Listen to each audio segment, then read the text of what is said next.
Cheerio and tally-ho, no DQ Galaxy.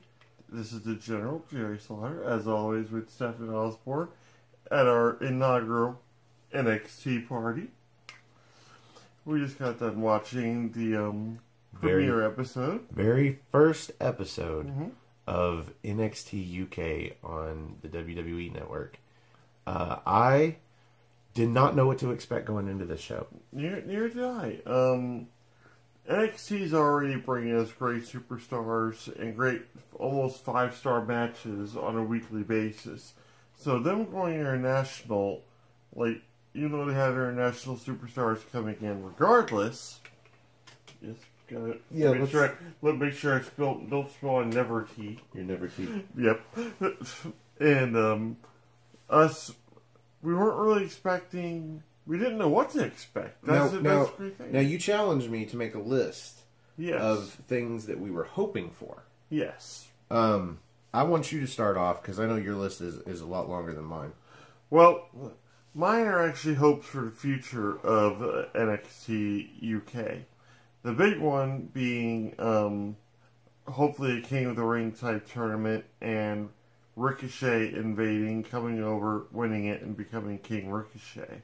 And that leads to some sort of heel turn, at least, before his NXT, time ends and he goes on to the main roster. But then also, 3 words, Zack Sabre Jr. Oh, yeah. I want to see Zack Sabre Jr. in here. He's a phenomenal athlete. Just pretty much like the best mat technician I've seen since I first laid eyes on AJ Styles, even, because the guy's all over the place. Yeah. That, and I want to see Stone Cold Steve Austin at least show up once and tell someone that they don't know Union Jack shit.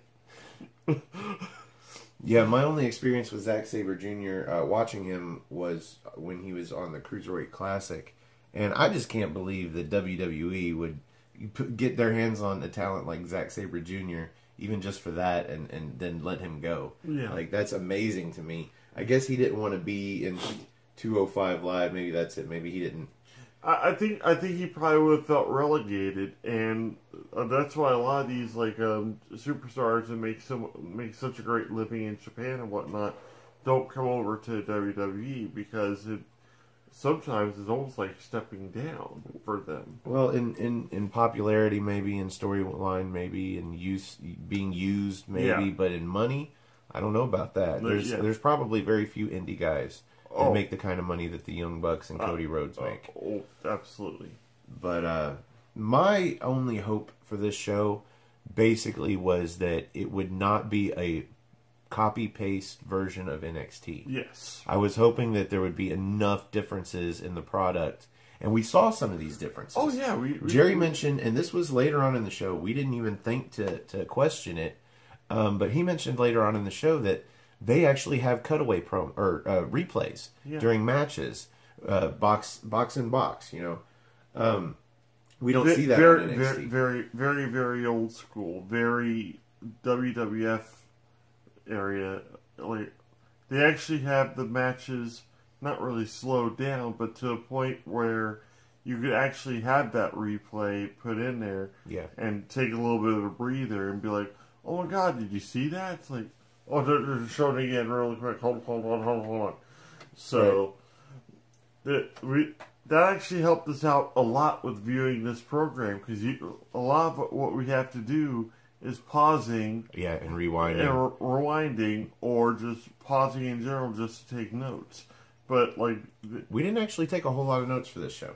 No, we didn't, because a lot of it's still fresh. Well, after yesterday and taking all those notes for NXT, the original program. Yeah. I wrote down all these moves that I never even said back, because it just would have taken so much time. And it's like, are we just calling the match as a replay, or are we actually just reviewing the match? So I figure if I can't remember it from an hour ago, then maybe I wasn't meant to remember it. But the first thing we noticed going into NXT UK, the inaugural episode, our 2 announcers are going to be Nigel McGuinness and Nick Joseph. Yeah, I was excited to see Nigel, because I knew they were going to have some sort a British commentator. I just didn't know who they're. I knew he was going to possibly be the color commentator. I didn't know who they actually had for a commentator. So the Michael Cole slot. Yeah, pretty much like that. I didn't know who was going to be their JR to Nigel McGuinness's, Jerry King Lawler. Yeah. So it was nice to actually see this, and he actually held his own and did a really good job commentating the match and staying focused on what was going on. Well, Nigel McGuinness makes sense, but I was wondering if they were going to go with him because we were speculating. I mean, if they do use him here, is he going to pull double duty? Is he going to work in Florida and in the UK? Or are they going to replace him in NXT? Or are they just going to go down to a two-person commentary team? Which I always thought was best. Yeah. Because that third person oftentimes gets lost in the shuffle. And they become the third wheel. Yeah. It's like, is this guy a commentator? Is this guy a color commentator? What's going on here? Yeah, what purpose is he? The only time I really liked it was in WCW. And, of course, I was young when I watched that. Three very different personalities. True, but I'm one of those people that is actually a fan of Tony Schiavone. Yeah. Like, I dug Tony Schiavone. Like, I wasn't like, oh, he's the greatest or anything. But watching the program, I dug Tony Schiavone. Like, I had no problem with him.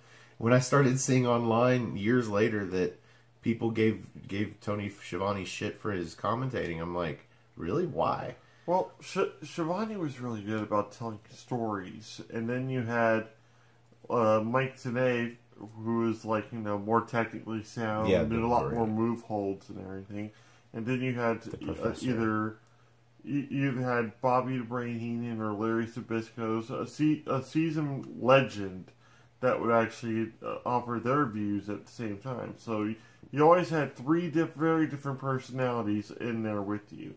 Or Steve Mongo McMichael.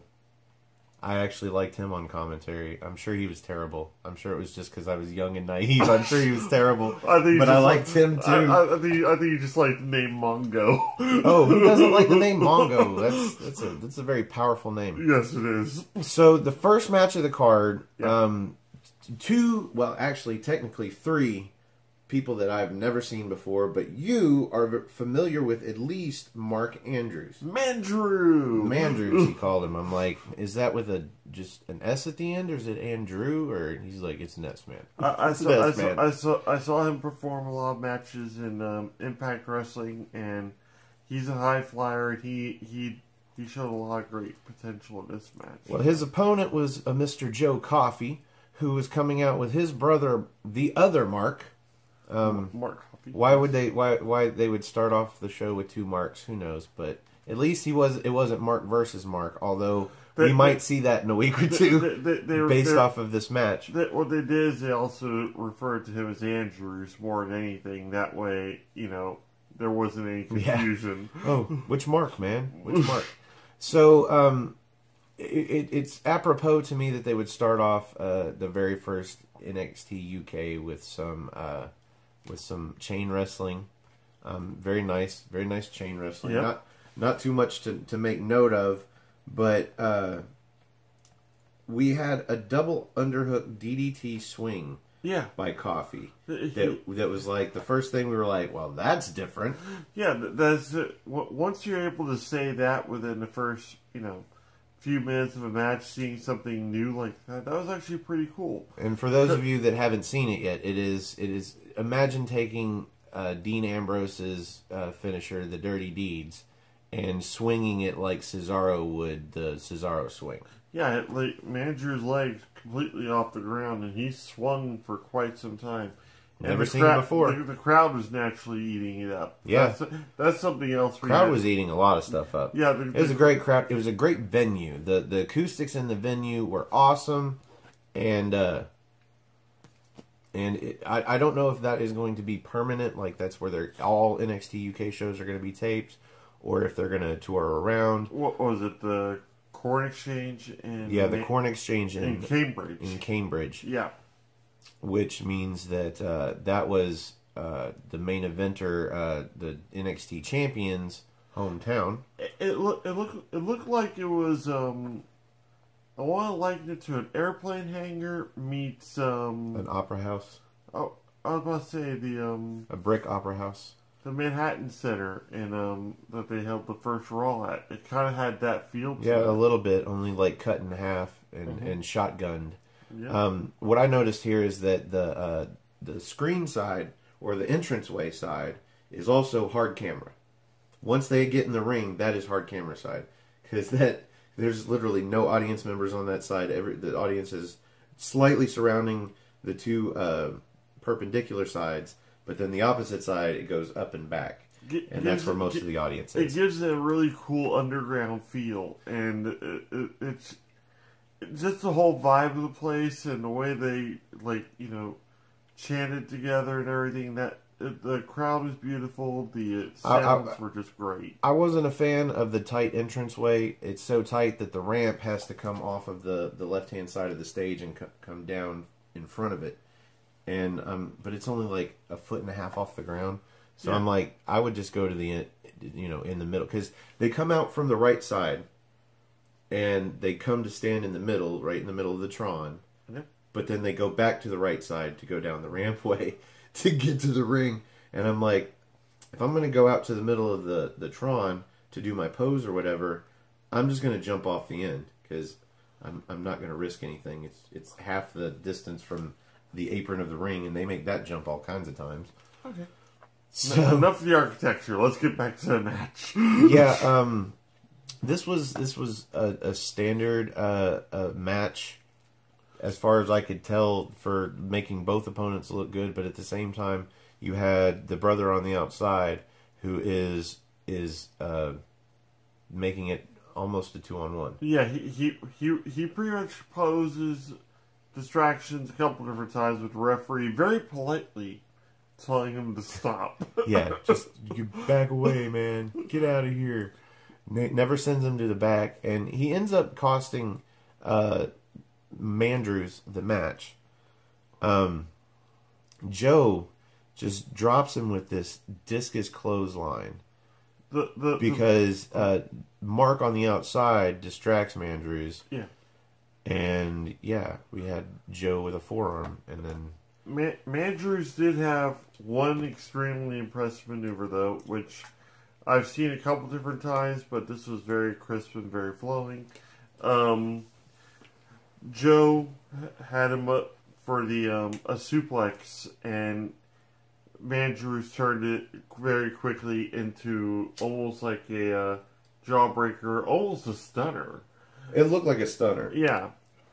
And that always impressed me. That's like one of the coolest reversals you actually can pull off. It's one of those to me that it's a little too complex for me. It seems like there's too much effort in the opponent that's actually going to get hit with it. Like, yeah. It didn't seem like a reversal. It seemed like a move that the opponent helped him do onto him. Yeah. Like, because he goes for, Coffee goes for a vertical suplex-ish. But then the way that Mandrews comes down and then comes back around, like, it seems, it's so worked. Yeah. It looks so worked that it's like, it kind of takes away from it. But as soon as he drops him with a stunner, it's like, oh, stunner. And even me, I mark out. As jaded as I am, I still mark out for a stunner. Unless John Cena does it. I never mark out for that one, because the first several that he did, they were terrible. Terribly done. So the discus lariat pretty much ends the match. And yeah, I think that was the third time he was going for it. Yeah. And so it was pretty obviously his finishing move. So I was waiting to see, because I was like, discus lariat, man, I hope he doesn't hit this. This is going to look awful. No, it looked brutal as hell. Yeah, Mandrews either sold it well, or he just had enough torque to it that it just turned him completely inside out, like Rikishi style. You know, sometimes the right wrestler can take a move that seems more basic nowadays. Yeah. And just make it look so brutal. Not Bayley. Bayley cannot take a belly-to-back suplex, or a belly-to-belly suplex, and make it look special. It looks weak and pathetic. And I think I'm the millionth person to say that is a terrible finishing maneuver. However, that was the match. It was okay for the first match. Yeah. It showcased both guys. Well, it showcased Mandrews as a single, and it showcased the Coffee Brothers as a duo. As a heel duo. Well, because right after the match ended, of course, they weren't done pummeling old managers, and that brought out a Flash Gordon Webster with a helmet and really cool jacket and a nice Union Jack suit. Yeah, that suit was gaudy but amazing looking. And then he's got this big, I guess, bomber jacket or whatever with the fur collar and all these patches on it. But he's got a helmet. Yes. A motorcycle helmet. And just swinging it. And I'm like, man, he's not meant to hit any of these guys with that helmet the way he's swinging it. Hopefully he does miss. And he does. He misses. But he clears them out of the ring. And it was a fun way to end it. Even though, the beatdown was like, it's like, yeah, we get it. You guys are like the new Anderson brothers. I mean, you basically cheated to win, so we know you're heels. So like, but yeah, just to end with that, and it introduces a wrestler that didn't have to be in the match, but maybe the next go around we'll see a tag match. Yeah, that's what I'm actually hoping for. But that actually leads us into the next segment because we have a Mustache Mountain come out. Yep, we've got Trent Seven and Tyler Bate. And they do a promo where they basically... I thought they were going to wrestle because they were in wrestling tights. Here. They look like they were ready to wrestle. So maybe we'll see them next week because they recorded that in the second hour. Yeah. Possibly. But you had them pretty much saying there's not a tag team division in there, but they really want one. Yeah, they've already talked to Triple H about... They say they're the only tag team. However, they just came out after a singles match that featured a guy and his brother that are both wrestlers. Obviously a tag team. Yes. But they basically challenged everybody in the back and all the wrestlers in NXT UK to buddy up, partner up, and form the best teams possible because when the NXT Tag Team Championships are unveiled, they want to beat the best. Yeah. In order to win. And I looked at him and I said, you know what? This was all fine and dandy for a face promo until that point, and I kind of want to vomit. Yeah. That's come on. Yeah, your faces. You want to beat the best. Well, the fact that you're telling random people to pair up, that defeats the whole logic of the tag team division where you say, yeah, you may be great and you may be great, but if you don't have chemistry together, you can't succeed as a tag team. Well, I was about to say... You've had, the superstar tag teams that have gotten together. Your, one-off teams like your Stone Cold Steve Austin, Shawn Michaels that win the belts together just in time for the main event, something. And they usually do that just to generate heat. That way one of them is responsible for them losing the belts, and automatically they're not friends anymore. Well, I mean, there's also, Matt Hardy and Bray Wyatt. Yeah. They won the belts back when, maybe the Revival, who was a seasoned tag team, been together for years and years and years. If you watched them in NXT, you were probably fans of them. And they don't win the belts. No, they put Matt Hardy with Bray Wyatt in this abomination of the Matt Hardy, the Woken Matt universe. Yeah. And it completely just wipes out all of the momentum of those titles. Yeah. For real. And sometimes you have that. Yeah. In this case, these guys are basically, I don't know, maybe it's not such a face promo because they're so high on themselves. Maybe there's a little bit of heel there. Well, with those mustaches, I mean, it's always going to be a possibility. Well, they just seem confident that no matter what, they're going to be the inaugural NXT UK Tag Team Champions. Yes. But that's basically it. Then we get a video package for a Dave Mastiff, who at the beginning of the package, I'm like, more like Dave Massive, because this guy looks big. Now, when you see him come out, he doesn't seem so tall. He's kind of built like Dozovich from NXT, only not muscle. Yeah. But he's so massive, and he pointed this out to me during his entrance. What'd you say? The camera was shaking. They were following him as he was going around the ring, and they had the camera shaking with every step, which, it could have been seen as cheesy. It could have been seen as hokey, but for some reason, it just worked. It really worked. Stefan, what the I didn't even notice it. It didn't register. I just was like, okay, yeah, this guy's so big that every time he steps, it kind of jars the camera a little bit. But he's like, no, dude, the cameraman's jarring the camera as he. And I don't think either one of us have ever seen that before in anything. No. Or let alone noticed it. They really played up the fact that he's supposed to be this huge guy. And it really is. Like, if that wasn't, proof enough, Sid Scala, his opponent, what looked like, he looked very pretzelish. he looked like a cruiserweight next to a heavyweight. And in the video package, this guy, what's his name? Mastiff again. Yeah. He says that he is a heavyweight. He's like he's the best heavyweight in wrestling. And I'm like, so why is he facing this guy? But I'll tell you why he was facing this guy. Because Sid is super talented at selling power moves. Oh yes, he is a virtuoso of selling in the ring to a power move.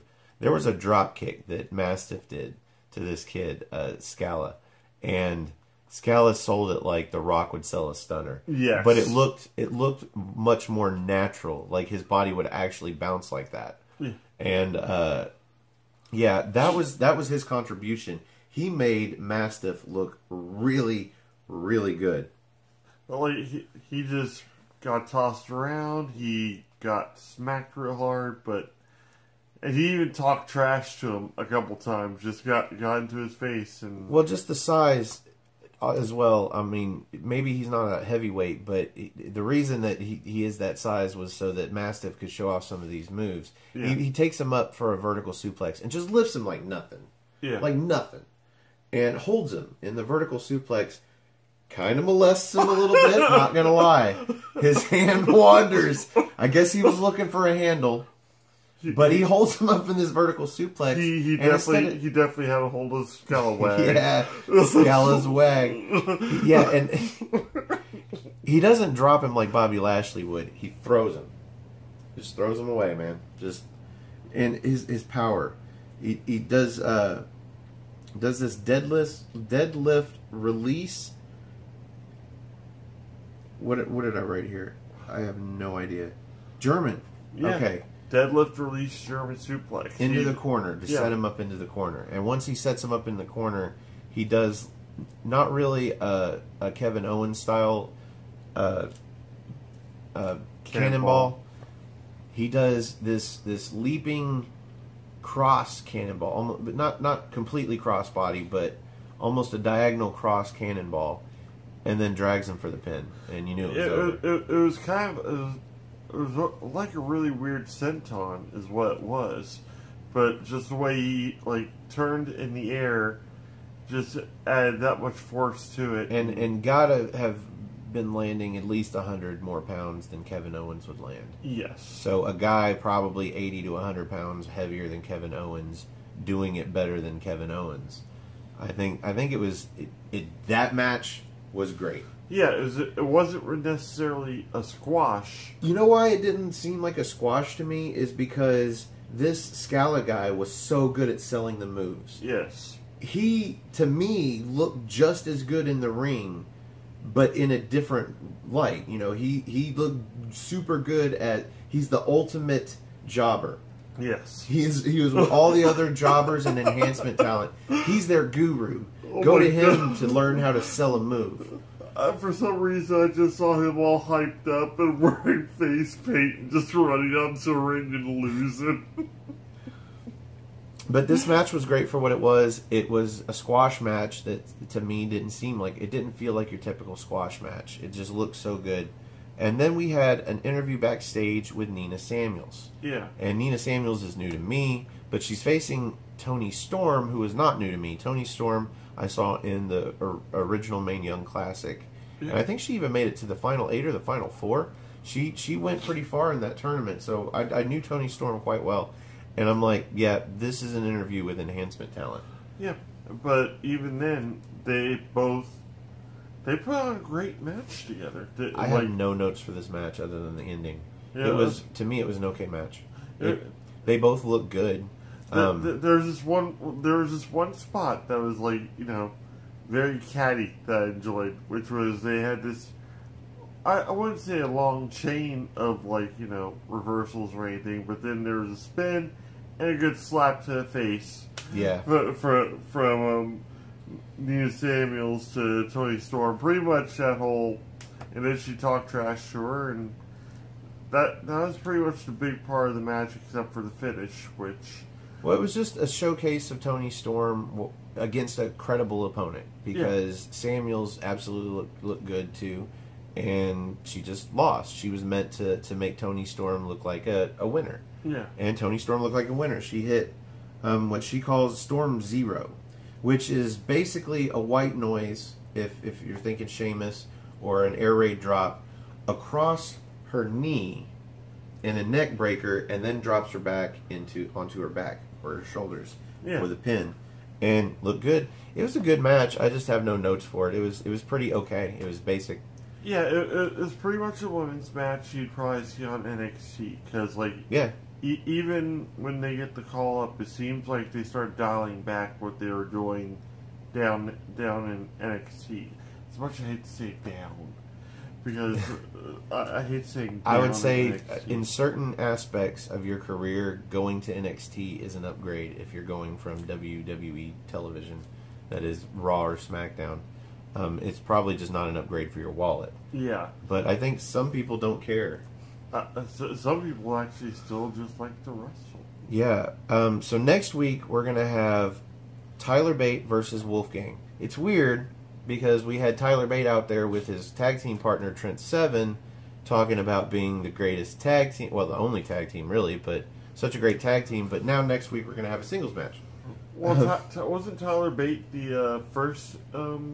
Yeah, he was the first UK champion. And the youngest. Or UK NXT champion, or NXT UK, whatever. NXT I think it's actually WWE UK champion. Yeah. So he was the first, and then Pete Dunne took it from him and has held it for, a year and a half now? Like, it's been forever. Mm-hmm. But we actually get to see tonight, and that's next, and that is our main event, our final match for the evening. We actually had the general manager of NXT Johnny UK. Saint. Johnny Saint, and he knew him before they even showed the graphic of his name. That's where I wrote it down, but apparently it's Johnny Saint. Well, they had mentioned him in the opening montage, which they showed him. I wasn't sure they mentioned him. They said his name because I guess I didn't hear it, but he's pretty prominent promoter over in Great Britain, and he also has a training school where he's brought up a whole bunch of people, and even Punk had registered him as one of his heroes. So that's all right. That's actually so there you really go. cool. Some indie history from Jerry, the General Slaughter. Yep, general knowledge. So this main event is going to be Pete Dunne, the NXT UK champion, versus Noam Dar, and they actually played a video package from, I guess, the June show that they did, where Noam Dar was in a triple threat match to determine the #1 contender. And it's weird that it's been since June, and I guess finally he gets his shot. But yeah, we get to see Noam Dar challenge for the NXT UK championship, and this was what I expected. This was pretty much what I expected. Both of these guys look really good. Yep. We started off with the crowd singing "Happy Birthday." Yep, because it's Noam Dar's birthday.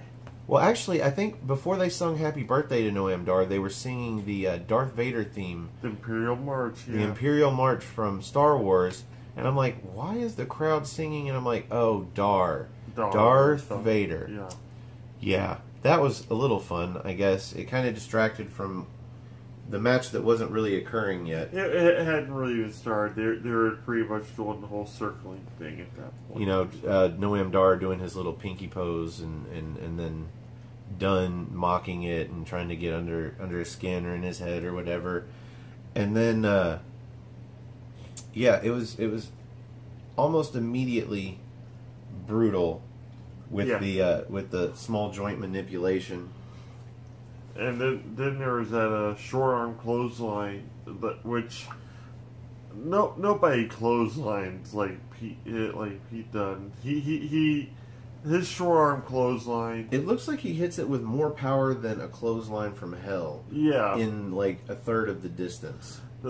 His clotheslines are just impressive. And that's where the whole bruiser thing, I think, comes into play. Well, it's not just the look of it, but wherever he slaps and the way he slaps to make the noise, just it sounds like he is just taking somebody's head off. It's like somebody's got to be on the other side of the camera slapping their hands together like anytime he hits a move, because they just sound so vicious. And I think that was the first replay in this match where you called and said, "Hey, man," or not called, but you called it.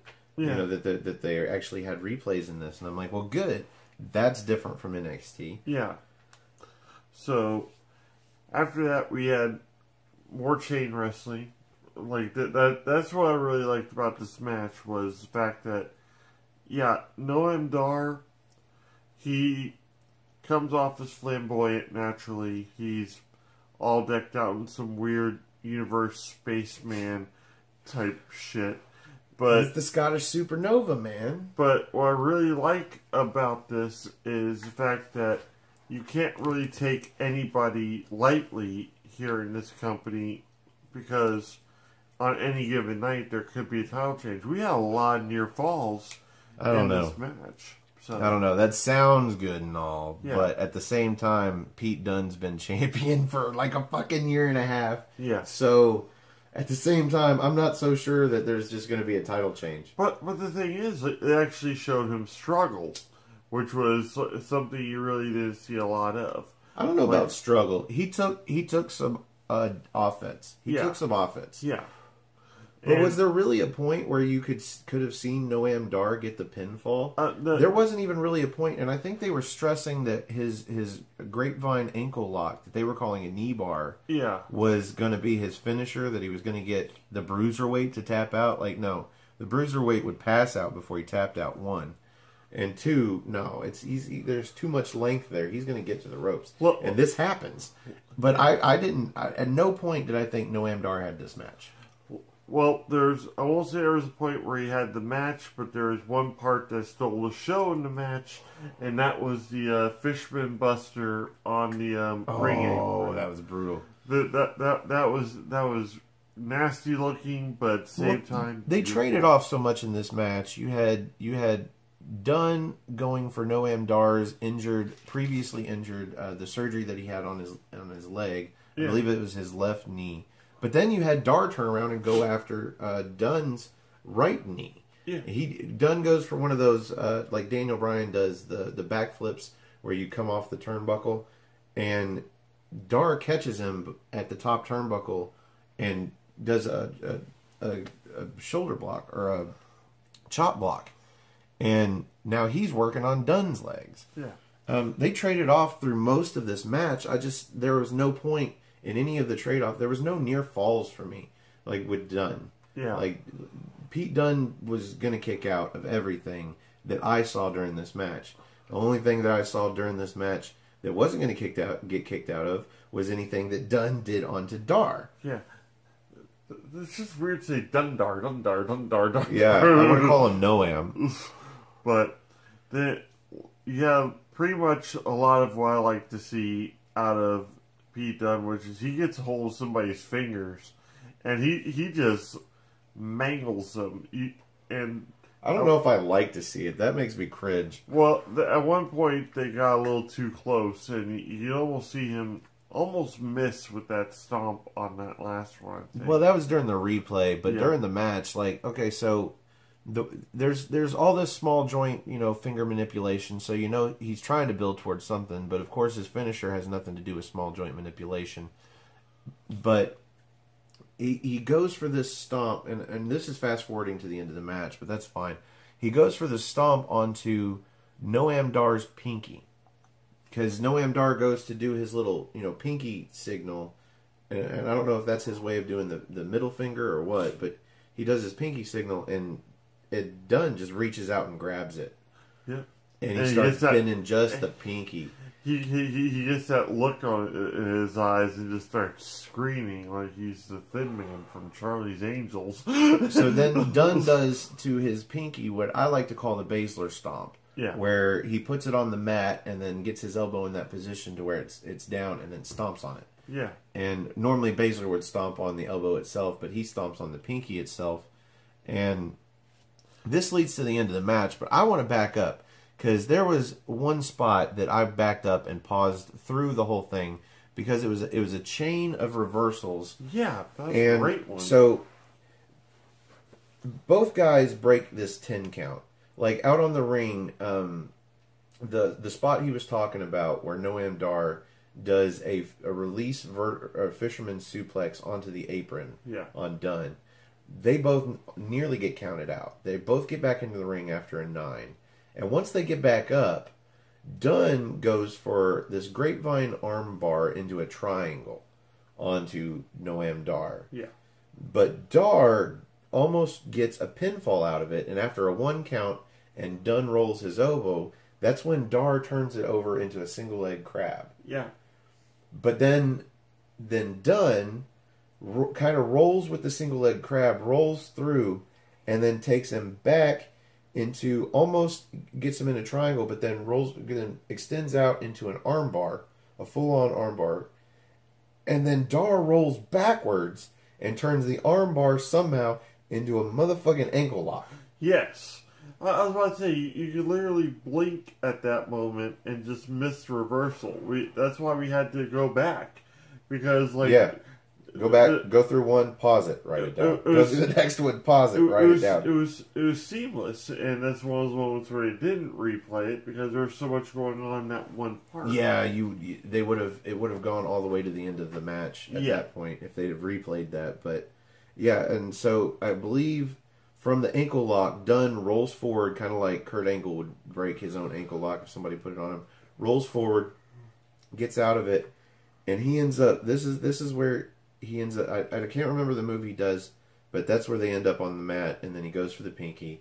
He goes for that Baszler stomp on the pinky, and then at that point, Noam Dar's in so much pain, like his pinky's broken. Yeah. And then we get the bitter end. Yep. And it's pretty much sealed it right there.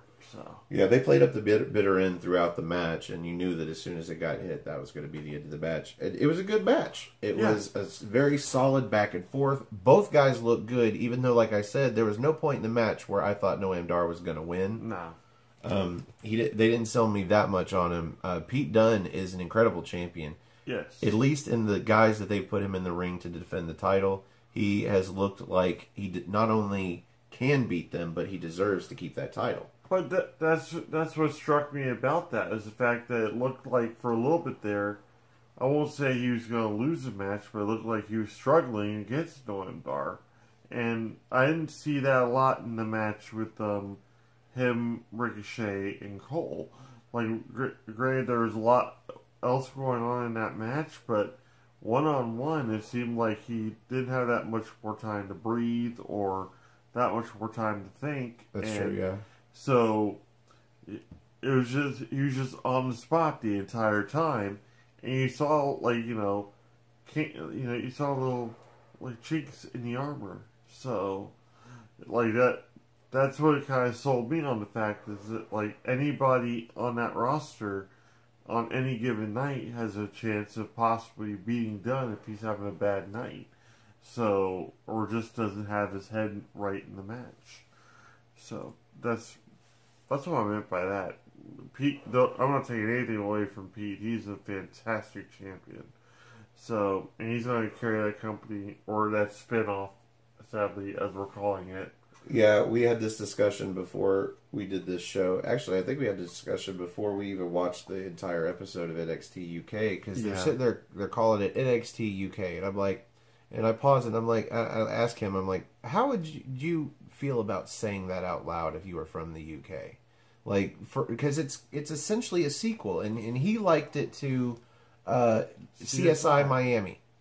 or CSI Las Vegas, or CSI New York. Like, CSI New York. Like, it's a spin-off. Like, CSI Topeka. But the tag to the spin-off is the initials of your area, your country, where you come from. Like, so, like, what if there was a WOS wrestling promotion in the United States that you'd call WOS US? Yeah. And I'm like, that just sounds weird because it sounds like a spin-off using the initials of your country.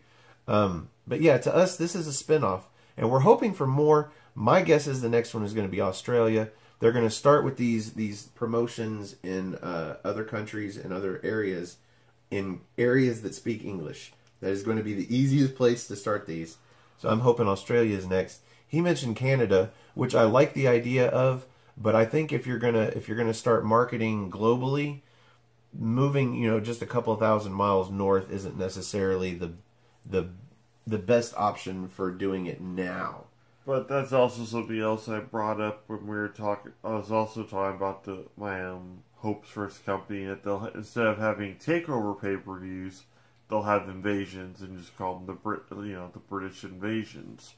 So that'd be really cool to see them go to different either countries or different parts of the United Kingdom, and just like even unleashing more talent. You never know. Oh so. Yeah, they're bound to have at least a dozen superstars that we haven't seen in just this episode. In the opening alone, I saw maybe like 15, maybe 20, like 15 more superstars that we didn't get to see tonight.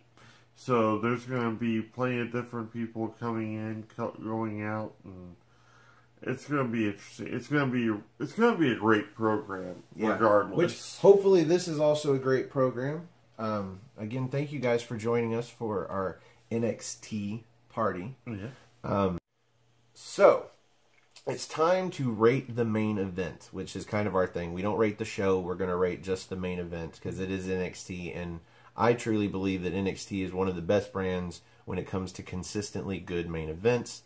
In our regular NXT show, our What's NXT, we go with the General's 5-star rating. For NXT Party, I think we're going to go with my rating since I happen to be the tea guy. And I don't know if you guys know this, but in a gallon of tea, there is about 5 liters. So we're gonna do the translation of gallons into liters. And how many out of 5 liters of tea are we going to give? I know it's so contrived, but it's the only thing I can think of, and it goes with the theme. If you like it, let us know in the comments. If you hate it, absolutely let us know in the comments. But please, if you hate it, come up with an idea, even as dumb as you might think your own idea is. We might think it's brilliant. So if you have an idea of our rating system for this new NXT UK NXT Party show that we're doing, please let us know. But until then, we're going to go with I had lumps of sugar. 5 liters into the gallon. Yeah, I had lumps of sugar, but at the same time, I'm not sure how many lumps of sugar go into tea. Yeah, I don't know if there's a 5 lump of sugar standard, but I do know that because I work with oil at my factory job all day, and in a gallon container for oil, you can either put a gallon in there or it's just about 5 liters. It's not exact, but it's close. So that works. I'm going to ask you. I'm going to let you go first in this show as well. Yeah. So, out of the Wizards, 5 liters into a gallon of tea. We're going to find a better way to say this at the very least. Out of 5 liters of tea, how many liters do you give this main event?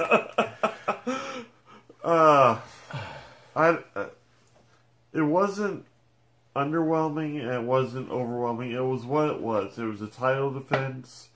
It had a lot of smooth you never, like you said, you didn't really see a title change occurring in the match. So I'm gonna go ahead and give it a 3 because there wasn't really a lot of flaws in the match. The Noam Dar actually looked impressive in different parts of the match, and in the long run, Pete got to wrestle, which I love the idea of a championship match being the ending of the inaugural. Absolutely, yeah. Especially since it's the only title that has an owner right now. Yeah. There's going to be a NXT UK Women's Championship. They've Yep. already announced that. In fact, they talked about it throughout the match between Toni Storm and, I've already forgotten her name. Samuels. Yeah. Something Samuels. It is Nina, I Yeah. think. Nina Samuels. Yep. And they are also going to have, obviously, we talked about the NXT UK Tag Team Championships. But right now, the only champion you have is Pete Dunne. And absolutely, I agree with you. It should not only be on the inaugural edition, but it should be the main event, which is funny because for the live crowd, that's actually midway through their show. Yeah. So that's interesting. But so you give it 3. Yeah. Honestly, to me, I thought it was a great match, but I could not see this match stealing the show at any NXT pay-per-view. No. So it's definitely not 5-star or anywhere around. But I think I liked it better than you did. I'm going to give it 3.5. You look all worried, like I'm going to punch you in the head or something. No. I just figured I would be end up being harder on the matches than you are. But apparently, if history goes to show, I think I usually score the matches higher than you do. Yeah. Well, it's not really I've seen a lot of championship matches. I've seen a lot of, I've seen a lot of matches that have been more or less dumpster fires. Well, we're reviewing NXT, which Yeah. is reminiscent of indie style. It's basically WWE's indie brand. Yeah. And you are more seasoned with indie, so I would say you are probably less easily impressed. Oh, yeah. I'm just like, wow, that was awesome. And you're like, oh, yeah, that's that move. And you can name the move, and you can tell me who did it first who did it second. I can maybe innovators and everything else. Yeah. That's... So, yeah, I'm probably more easily impressed than you are. But I give it 3.5. Yeah. I really enjoyed it. I thought this was a great episode of NXT anything. But it was very different from NXT, the original WWE brand, the Florida brand, whatever you want to call it. It is different, and I enjoyed it, but not in necessarily the same way as I enjoy NXT on Wednesday nights. Yes. But for the Wizard, well, I've got to do my plugs. The Wizards of No DQ, Stefan Osborne. You can find me on Twitter. Go to nodq.com/Stefan. That's STEFAN. Or if you just want to log on to Twitter and find me, it's Stefan R. Osborne, OSBORNE. Or you can find me on my YouTube channel if you want. Really, the only perks of having my YouTube channel being subscribed is that this video and all the NXT videos that we do actually go up several hours before, like late night on Wednesday night. And then Aaron gets them and puts them on the No DQ website.